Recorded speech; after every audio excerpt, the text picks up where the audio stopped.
Hare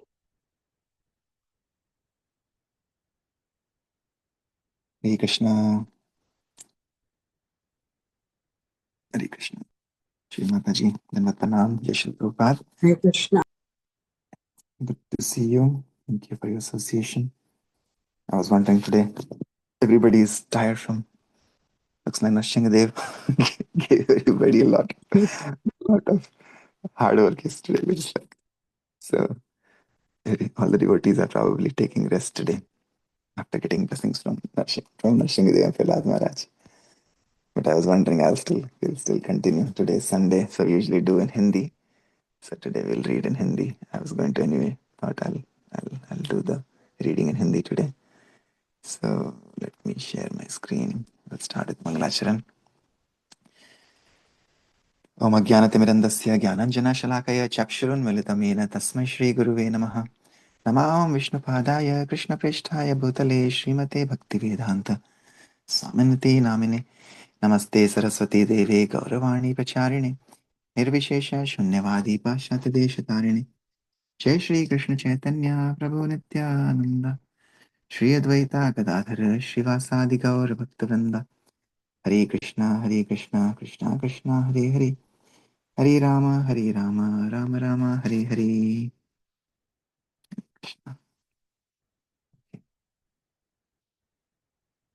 Anyway, while I chant, I usually try to transport myself to New Vrindavan, and I'm keeping myself in New Vrindavan Dham while chanting. So we are never alone when we are in the presence of 16 or 17 personalities in New Vrindavan. From Srila Prabhupada to the Shada Goswamis to Jagannath Baldev Subhadra, Gauranitai, Shishi Radha Vrindavan Chandra, Gopal Nath Ji, and then of course Shri Nrsimha and Prahlad Maharaj. So when we are there in the presence of them, then we are never alone. So, okay, let me read. So I'll sing in Hindi today, and then we'll read in Hindi also.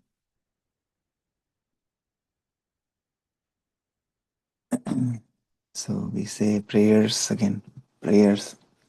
बोलते हैं प्रार्थना प्रार्थना प्रार्थना प्रभु के प्रति हमारा प्रेम है। प्रभु के प्रति, प्रभु के जो पट हैं, जैसे बोलते हैं पट द्वार होते हैं, वो पट इन प्रार्थना के द्वारा खुल जाते हैं। तो ये प्रार्थना बहुत ही पावरफुल होती है, and we should sing these prayers जो हमारे आचार्य ने हमें इतनी कृपा से दी हैं। तो ये हम पढ़ रहे हैं इस पूरे हफ्ते नरसिंह चतुर्दशी के उपलक्ष्य पे शिला जयदेव गोस्वामी द्वारा रचित श्री दशावतार स्तोत्र।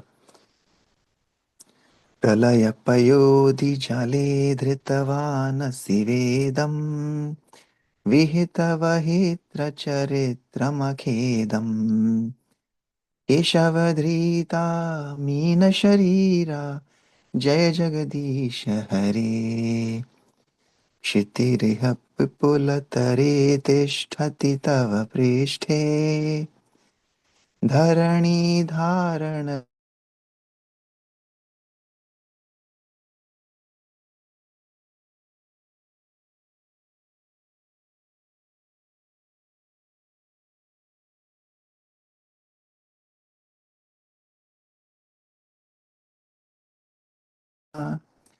शशिनिकलङ्ककलेवनिमग्ना केशवधृता शूकररूपा जय जगदीश हरे। तव करकमलवरेणखमद्भुतशृङ्गम् दलितहिरण्यकशिपुतनुभृङ्गम् केशवधृता नरहरिरूपा जय जगदीश हरे। तव करकमलवरे नखमद्भुतशृङ्गम् दलितहिरण्यकशिपुतनुभृङ्गम् केशवधृता नरहरिरूपा जय जगदीश हरे। छलयसि विक्रमणे बलम् मद्भुतवामन् पदनख नीरजनित जन पावन, केशवधृता वामन रूपा, जय जगदीश हरे। क्षत्रिय रुधिरमये जगत् भगताप पापम्, स्त्रिपयसि शमित भवतापम्। केशवधृता भृगुपतिरूपा, जय जगदीश हरे। वितरसि दिक्षुरणे दिक्पतिकमनीयम्, दशमुखमौलिबलिं रमणीयम्। केशवधृता रामशरीरा, जय जगदीश हरे। वहसि वपुषि विषदेवसनं जलधाभम्, हलहति भीतिमिलितयमुनाभम्। केशवधृता हलधररूपा, जय जगदीश हरे। निन्दसि यज्ञविधेरहः श्रुतिजातम्, सदय हृदयदर्शितपशुघातम्। केशवधृता केशवधृता बुद्धशरीरा, जय जगदीश हरे। म्लेच्छनिवहनिधने कलयसि करवालम्, धूमकेतुमिव किमपि करालम्। केशवधृता कल्किशरीरा, जय जगदीश हरे। श्रीजयदेव कवेर्दमुदिमतितमुदारम्, शृणु सुखदं शुभदं भवसारम्। केशवधृता दशविधरूपा, जय जगदीश हरे। वेदानुद्धरते जगन्ति वहते, भूगोलमुद्बिभ्रते, दैत्यं दार्यते बलिं छलयते, क्षत्रक्षयं कुर्वते, पौलस्त्यं जलते, जयते हलं कलयते, कारुण्यमातन्वते, म्लेच्छान्मूर्छयते दश कृतिकृते। कृष्णाय तुभ्यं नमः। श्री दश अवतार स्तोत्रम की जय। श्री जयदेव गोस्वामी पाद की जय। श्री प्रभुपाद की जय। ओके, ट्रांसलेशंस माता जी आप पढ़ सकते हैं हिंदी में? Yes, Prabhuji, I can try, yes. Hindi, okay, some अनुवाद या फ्रॉम हियर। हे केशव, हे केशव, हे जगत के स्वामी, हे मत्स्य रूपधारी भगवान हरि, आपकी जय हो। आपने प्रलय के अशांत समुद्र रूप में नाव का काम किया। हे केशव, हे जगत के स्वामी, हे भगवान हरि, जिन्होंने कच्छप का रूप धारण किया है, आपकी जय हो। इस दिव्य कच्छ रूप के अवतार में महान मंदार पर्वत दूध के सागर को मंथन करने के लिए एक धुरी के रूप में आपकी विशाल पीठ पर टिका हुआ है। विशाल पर्वत को धारण करने से आपकी पीठ पर एक बड़ा निशान जैसा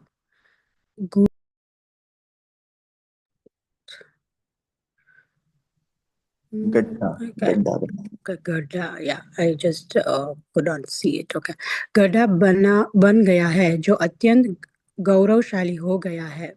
हे केशव, हे जगत के स्वामी, हे वराह रूप धारण करने वाले भगवान हरि, आपकी जय हो। जो पृथ्वी में बन गई थी वह ब्रह्मांड के तल में गर्भोदक सागर में विलीन हो गई है। वहां आपके दांत की नोक पर चंद्रमा पर धब्बे की तरह स्थिर बैठी है। हे केशव, हे ब्रह्मांड के स्वामी, हे भगवान हरि, आपने आधा मनुष्य और आधा सिंह का रूप धारण किया है। आपकी जय हो। जैसे कोई अपने नाखूनों के बीच ततैया को आसानी से कुचल सकता है, उसी तरह आपके सुंदर कमल जैसे हाथों के अद्भुत नुकीले नाखूनों से हिरण्यकशिपु जैसे राक्षस का शरीर चीर दिया गया है। हे केशव, हे ब्रह्मांड के स्वामी, हे भगवान हरि, जिन्होंने एक बौने ब्राह्मण का रूप धारण किया है, आपकी जय हो। हे अद्भुत बौने, आप अपने विशाल चरणों से राजा बलि को धोखा देते हैं और आपके कमल के पैरों के नख से निकले गंगा जल से आप इस दुनिया के सभी जीवों का उद्धार करते हैं। हे केशव, हे जगत के स्वामी, हे भगवान हरि, जिन्होंने भृगुपति परशुराम का रूप धारण किया है, आपकी जय हो। कुरुक्षेत्र में आपने जिन राक्षस क्षत्रियों का वध किया है, उनके रक्त की नदियों से पृथ्वी को स्नान कराया है। संसार के पाप आपके द्वारा धुल जाते हैं और आपके कारण ही लोग भौतिक अस्तित्व की धधकती आग से राहत पाते हैं। हे केशव, हे जगत के स्वामी, हे भगवान हरि, जिन्होंने धुंध जिन्होंने धुंध से रामचंद्र का रूप धारण किया, आपकी जय हो।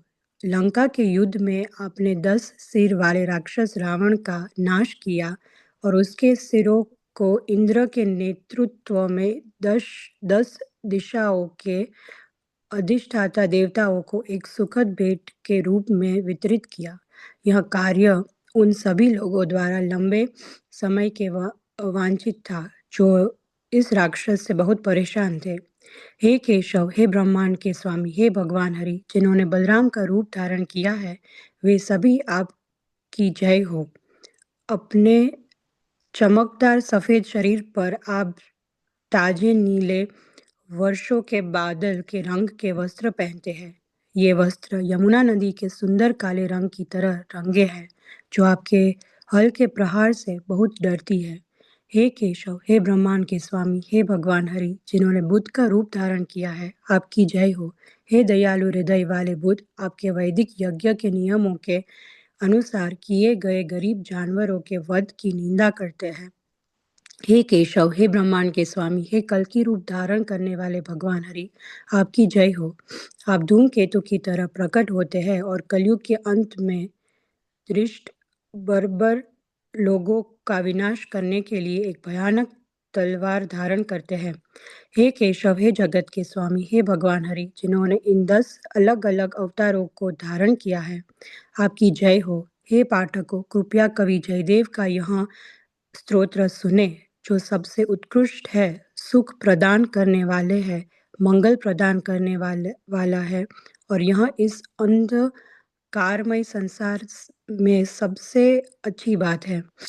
हे भगवान कृष्ण, मैं आपको प्रणाम करता हूँ, जो इन 10 अवतारों के रूप में प्रकट होते हैं। मत्स्य के रूप में आप वेदों को बचाते हैं और कर्म के रूप में आप अपनी पीठ पर मंदार पर्वत को धारण करते हैं। वराह के रूप में आप अपने दांत से पृथ्वी को उठाते हैं और नरसिंह के रूप में आप दैत्य हिरण्यकश्यप की छाती फाड़ देते हैं। वामन के रूप में आप दैत्य राजा बलि से केवल 3 पग भूमि मांगकर उसे धोखा देते हैं और फिर आप अपने पगों को बढ़ाकर उससे पूरा ब्रह्मांड छीन लेते हैं। परशुराम के रूप में आप सभी दृष्ट क्षत्रियों का वध करते हैं और रामचंद्र के रूप में आप राक्षस राजा रावण पर विजय प्राप्त करते हैं। बलराम के रूप में आप एक हल रखते हैं जिससे आप दुष्टों को वश में करते हैं और यमुना नदी को अपनी ओर खींचते हैं। भगवान बुद्ध के रूप में आप इस संसार में पीड़ित सभी जीवों के प्रति दया दिखाते हैं और कलयुग के अंत में म्लेच्छों, पतित निम्न श्रेणी के लोगों को भ्रमित करने के लिए आप कल्कि के रूप में प्रकट होते हैं। हरे कृष्णा। हरे कृष्णा। वेरी नाइस, बहुत अच्छे से आपने पढ़ा माता जी। I didn't know आपको हिंदी इतनी अच्छी से आती है। Thank you. Very nice, thank you so much. Okay, तो विल कंटिन्यू श्री प्रभुपाद लीलामृत। हम अध्याय 19 पे हैं अभी। कल हमने देखा था कि श्री प्रभुपाद कितने अच्छे से, जैसे प्रहलाद महाराज अपने जो मित्र सखागण होते हैं उनको उनको शिक्षा देते हैं भगवान की भक्ति की। तो कल हम यहाँ पे सिंसिनाटी में माता जी आए थे ह्यूस्टन से। उन्होंने पूरा क्लास उसी पे किया था, टीचिंग्स ऑफ प्रहलाद महाराज की जो शिक्षाएं हैं। तो वैसे ही हम देख रहे थे श्री प्रभुपाद, जो उनके पास ये जो नए अमेरिकन उत्सुक डिवोटीज आ रहे थे, भक्तगण आ रहे थे, उनको शिक्षा दे रहे हैं, सिर्फ भगवत गीता भागवतम की ही नहीं बल्कि प्रसादम बनाने की भी। तो जैसे वो खुद प्रभुपाद बोलते हैं कि ये एक किंडरगार्टन है। जैसे प्रहलाद महाराज किंडरगार्टन में जाते थे अपने गुरुकुल में, 5 ईयर ओल्ड, 5 वर्षीय प्रहलाद महाराज, वैसे ही यहाँ पे ये छोटे छोटे बालक रूपी भक्त आ रहे हैं और प्रभुपाद उन्हें शिक्षा दे रहे हैं। और प्रभुपाद कह रहे हैं कि ये किंडरगार्टन है उनके आध्यात्मिक जीवन के लिए, स्पिरिचुअल लाइफ के लिए। किंडरगार्टन ऑफ स्पिरिचुअल लाइफ एक स्कूल है, टेम्पल छोटा सा है, लेकिन घर घर को ही प्रभुपाद ने मंदिर बना लिया। और कैसे वो कीथ और चक और वो सब प्रभुपाद की सहायता कर रहे हैं भगवान का भोग बनाने के लिए भी। और कल हमने देखा दुनिया का सबसे अच्छा तड़का कैसे लगाते हैं, तो प्रभुपाद ने उनको वो भी सिखाया था तड़का कैसे लगाते हैं। तो जैसे हम हमारे जीवन में जो भी हम करें, हमको भगवान के नाम का और भगवान के गुण का तड़का हमेशा रखना चाहिए। जैसे हम कहते हैं कि always remember Krishna, never forget Krishna, always what ever we, हमको कृष्णा को सेंटर में रखना है। तो वैसे ही जो भी भोग लग रहा था, फाइनली दाल बन रही थी, अल्टीमेटली जो क्लाइमैक्स था, सबको वो देख के इतना इतनी उत्सुकता होती थी और इतना आनंद आता था, वो सब जो अमेरिकन भक्त थे कि ये कैसे तड़का लगा रहे हैं, और वो तड़का लगाते ही कैसे जोर से सब कुछ दाल में एक जो उबाल आता था। तो सब देख के वो बहुत थे। और फाइनली प्रभुपाद उन्हें सिखाते थे कि कैसे इसका भोग लगा के फिर वो उसे पाते थे। और प्रभुपाद सबसे अ, हंसी मजाक करते थे और अच्छे से सबको प्रसाद पवाते थे। वैसे ही हम हमारे जैसे सेंटर पे टेम्पल में करते हैं आज भी, इस्कॉन में 60 साल के बाद भी, कि प्रसाद हम सबसे बड़ा आकर्षण है सबके लिए। और सभी भक्त एकदम अच्छे से पेट भर के प्रसाद पाते हैं, बिकॉज प्रसाद से भी हमारा शुद्धिकरण होता है। प्रभुपाद कहते हैं कि it's a purifying, it has a purifying effect, it's spiritually very important, spiritually आध्यात्मिकता से काफी महत्वपूर्ण है प्रसादम का महत्व हमारे आध्यात्मिक जीवन में। तो प्रभुपाद उन सबको एनकरेज करते थे प्रसादम पाने के लिए। ओके, तो अभी हम यहाँ से पढ़ेंगे आगे। तो लेट मी कंटिन्यू। पीछे के कमरे में वे भागवतम के अनुवाद पर काम करते थे। 6 बजे तक मेहमान उससे बात करते थे, उसके बाद ही वे नहाने जाते थे। कभी कभी उन्हें बाथरूम खाली होने तक इंतजार करना पड़ता था।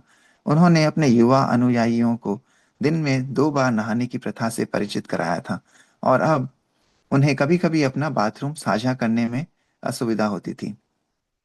स्नान के बाद वे सामने के कमरे में आते, जहां उनके अनुयायी उनके चारों ओर बैठते।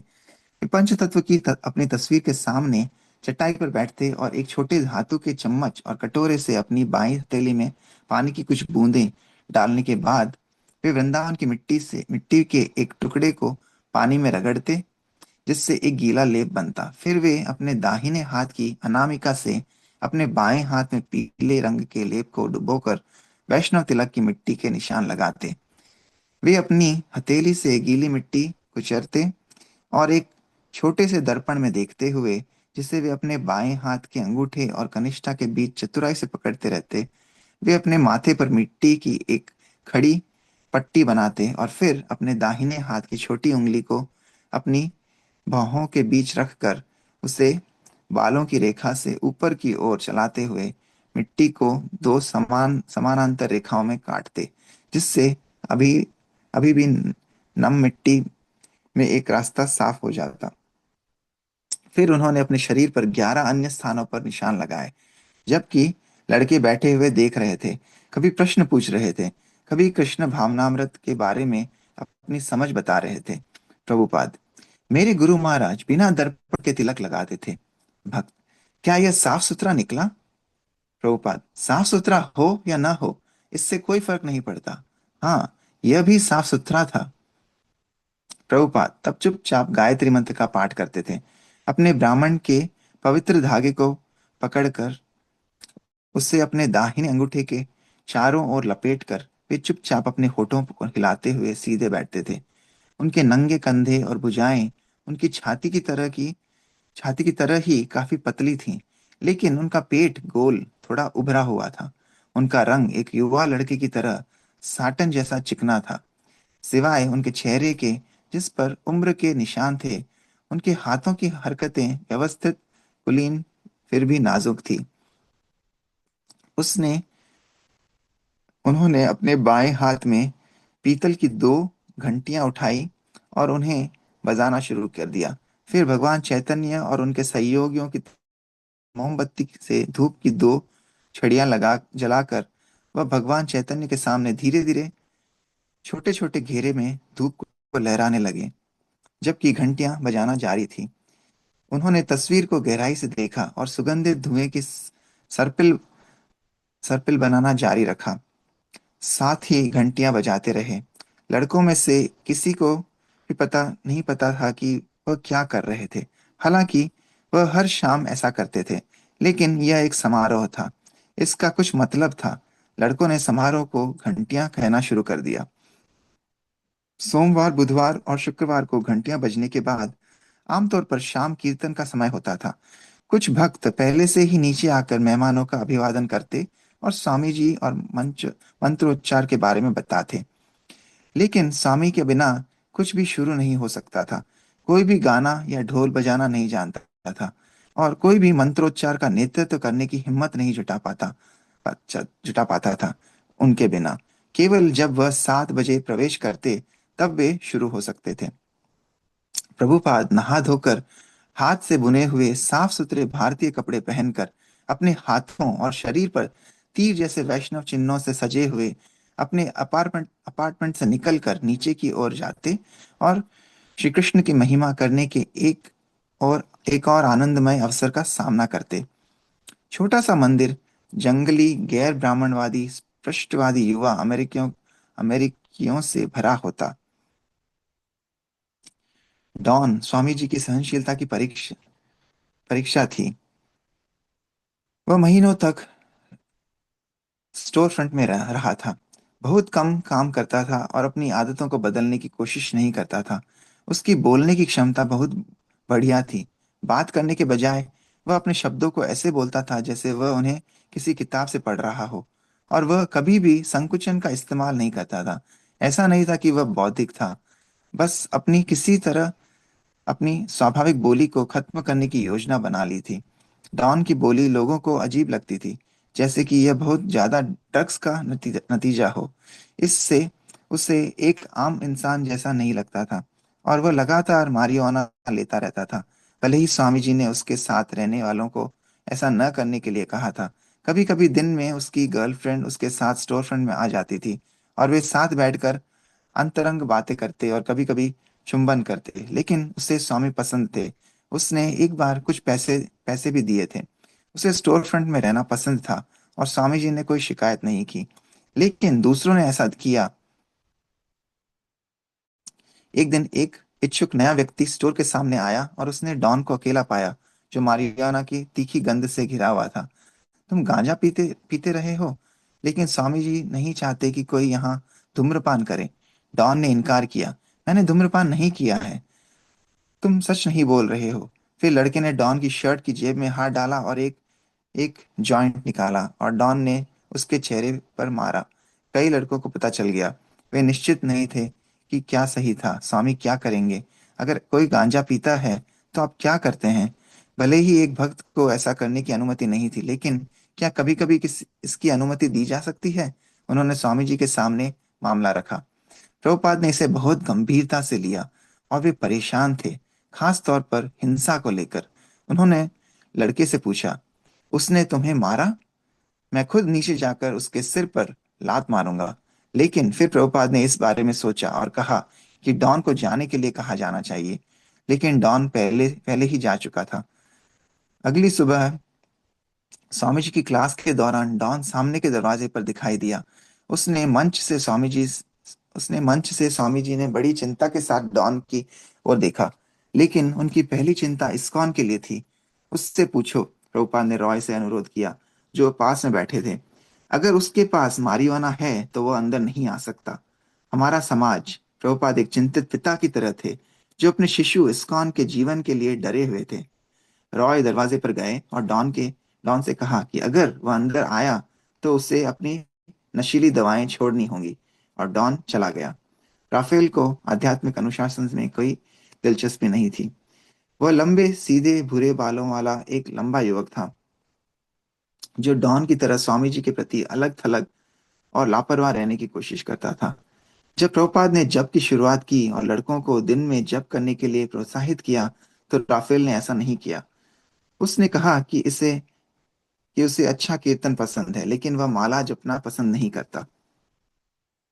एक बार स्वामी जी अपने अपार्टमेंट के बाहर बंद हो गए थे और लड़कों को ताला तोड़ना पड़ा। स्वामी जी ने रफाल से ताला बदलने को कहा। दिन बीतते गए। रफाल स्टोर फ्रंट में बैठकर रिम्बाउड पढ़ सकता था। वह शहर में घूम सकता था, लेकिन उसे ताला ठीक करने का समय नहीं मिल पा रहा था। एक शाम वह स्वामी के अपार्टमेंट में गया, बिना ताले वाले दरवाजा खोला और पीछे के कमरे में गया जहाँ कुछ लड़के बैठे थे, स्वामी जी को कृष्ण चेतना के बारे में अनौपचारिक रूप से बोलते हुए सुन रहे थे। अचानक राफेल बोल पड़ा, अपनी शंकाएं व्यक्त करते हुए और अपने विचलित मन को प्रकट करते हुए। जहां तक मेरा सवाल है, उसने कहा, मुझे नहीं पता कि क्या हो रहा है। मुझे नहीं पता कि कोई ब्रास बैंड बज रहा है या क्या चल रहा है। कुछ भक्त परेशान हो गए। उसने उनकी भक्ति भावना को बाधित कर दिया था। राफेल बहुत स्पष्टवादी है, स्वामी जी ने मुस्कुराते हुए उत्तर दिया, जैसे कि अपने बेटे के व्यवहार को दूसरों को समझाना चाहते हो। राफेल ने आखिरकार ताला ठीक कर दिया, लेकिन एक दिन एक व्याख्यान के बाद वह स्वामी के पास गया, मंच के पास खड़ा हुआ और झल्लाया, अधीर होकर बोला, मैं मंदिर में बैठकर माला जपने के लिए नहीं बना हूँ। मेरे पिता एक मुक्केबाज थे। मैं समुद्र तट पर दौड़ने और हवा की लंबी सांस लेने के लिए बना हूँ। राफेल ने अपनी जानी पहचानी शिकायतों को व्यक्त करते हुए कहा, ऐसी चीजें जो वह कृष्ण चेतना को अपनाने के बजाय करना पसंद करेगा। अचानक प्रभुपाद ने उसे ऊंची आवाज में टोका, तो करो करो। राफेल पीछे हट गया, लेकिन वह वहीं रहा। बिल एप्स्टेन को स्वामी के साथ अपने रिश्ते पर गर्व था। यह ईमानदार था। हालांकि उसने लोगों को उनके बारे में बताकर और उन्हें अपने अपार्टमेंट में मिलने के लिए भेजकर स्वामी की मदद की, लेकिन उससे लगा कि स्वामी को पता था कि वह कभी भी गंभीर अनुयायी नहीं बन पाएगा। न ही बिल ने कभी खुद को यह सोचकर गुमराह किया कि वह कभी गंभीर होगा। लेकिन प्रभुपाद बिल के ले लो या छोड़ दो रवैये से संतुष्ट नहीं थे। जब बिल कुछ दिन किसी दोस्त के घर पर बिताने के बाद आखिरकार फिर से स्टोर फ्रंट पर दिखाई देता, तो व्याख्यान के दौरान अपने सिर पर कंबल लपेटकर सो जाता। प्रभुपाद इतनी जोर से चिल्लाना शुरू कर देते कि बिल सो नहीं पाता। कभी कभी बिल एक चुनौतीपूर्ण सवाल पूछता और प्रभुपाद जवाब देते और फिर कहते, क्या आप संतुष्ट हैं? और बिल सपने में ऊपर देखते और जवाब देते, नहीं। फिर प्रभुपाद फिर से उसका जवाब देते और जोर से कहते, क्या आप संतुष्ट हैं? और फिर बिल कहता, नहीं। यह एक यह तब तक चलता रहा जब तक बिल को हार नहीं माननी पड़ी। हाँ हाँ, मैं संतुष्ट हूँ। लेकिन बिल स्टोर फ्रंट में कीर्तन के दौरान सबसे पहले उठकर नाचने वाला व्यक्ति था। कुछ अन्य लड़कों को लगा कि वह अहंकारी आत्ममुग्ध तरीके से नाच रहा है, भले ही उसकी बाहें भगवान चैतन्य की तस्वीरों की नकल की तरह फैली हुई थीं। लेकिन जब स्वामी जी ने बिल को इस तरह नाचते देखा, तो उन्होंने बिल को खुली आंखों से देखा और भावपूर्ण प्रशंसा व्यक्त की। बिल बिल्कुल भगवान चैतन्य की तरह नाच रहा है। हरे कृष्णा। ओके, यहीं पे रुकेंगे आज। Thank you for your association. Yes, माता जी, प्रभु जी, एनीथिंग, कोई आप कुछ कहना चाहेंगे आप आज की रीडिंग के बारे में? Yes, Prabhuji. The Guru ki the vision of the Guru is so different, from ours. कि सब लोगों ने ऐसा देखा कि वो कैसे नाच रहा है, मतलब कुछ अलग तरीके से नाच रहा है, पर प्रभुपाद ने देखा कि वो बिल्कुल चैतन्य महाप्रभु की तरह नाच रहा है, तो विजन तो of a Guru is so deep and so different. So this just tells you कि कितनी इम्पोर्टेंस है गुरु की अपने लाइफ में, कि वो कोई भी एक साधारण चीज भी मतलब एक अलग तरीके से देख सकते हैं।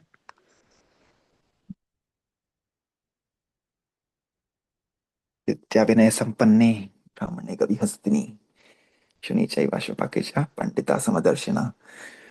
एक गुरु सब में अ, सब में जीवात्मा देखते हैं, सब में भगवान का अ, भगवान का जो वास होता है वो देखते हैं।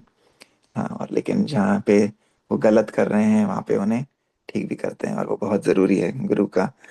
जो गुरु हमें शिक्षा देते हैं उनका हमें हमेशा पालन करना चाहिए। और गुरु जब हमें डांटते हैं तो वो एक्चुअली हम पर उनकी कृपा होती है। जब कोई गुरु हमें नहीं डांटते हैं और हम जो कर रहे हैं वही हमें करने देते हैं, तो समझ जाना चाहिए कि हम हमारे ऊपर जो कृपा है भगवान की वो बंद हो गई है, वो रुक गई है। लेकिन जब गुरु हमें हमें सही मार्गदर्शन करते हैं, जब हम कुछ गलती करते हैं तो हमें सिखाते हैं, तो हमें समझना चाहिए कि हमारे ऊपर भगवान की और श्री गुरु की कृपा है।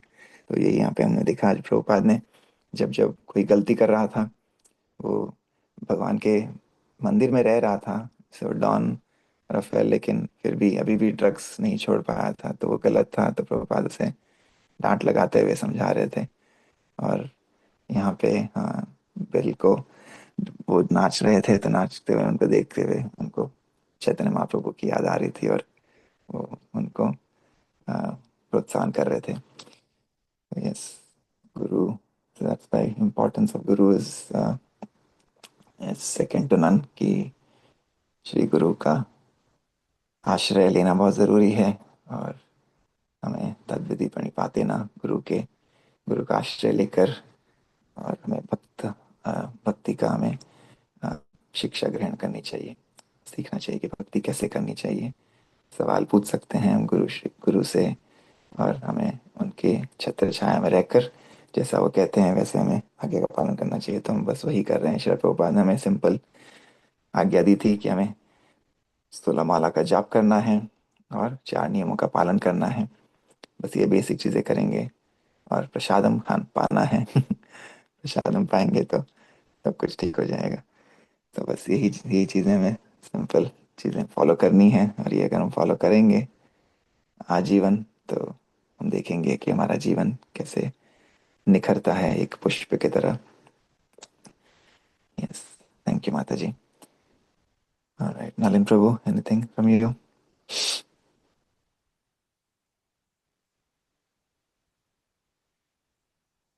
नलिन प्रभु हमारे जैसे यहाँ पे प्रभुपाद को सारे उनके जो अनुयायी हैं, भक्त हैं, हेल्प करते हैं, वैसे ही बहुत हेल्प करते हैं सेंटर पे, प्रसादम कुकिंग में, क्लीन अप में। तो ये सब सेवा जो हम करते हैं, स्वाध्याय करते हैं, सेवा करते हैं, और साधु संग करते हैं, ये तीनों चीज़ें बहुत ज़रूरी है। और हमारे सभी भक्तगण इस्कॉन सिंसिनाटी के ये सब चीज़ें बैलेंस से कर रहे हैं। तो हम हमें पूरा भरोसा है कि प्रभुपाद की कृपा, श्री राधा कृष्ण की कृपा, श्री नरसिंह देव की कृपा, प्रहलाद महाराज की कृपा हम सब पे बनी रहेगी। इसी भावना के साथ हम यहाँ पे आज रुकेंगे। आप सबको श्री नरसिम्हा चतुर्दशी की बहुत बहुत शुभकामनाएं। May everybody have a blessed day, and may Shri Nrsimhadev and Prahlad Maharaj protect us both physically, and protect our bhakti, so that we can continue to grow on this path that Srila Prabhupada has given us. Thank you so much. Hare Krishna. वाञ्छकल्पतरुभ्यश्च कृपा सिन्धुभ्य एव च पतितानां पावनेभ्यो वैष्णवेभ्यो नमो नमः। अनंत कोटि वैष्णवृंद की जय जय, जय कृष्ण प्रभुपाद की जय। जय। गौर प्रेमानंदे। हरि हरि बोल। हरे कृष्णा। हरे कृष्णा।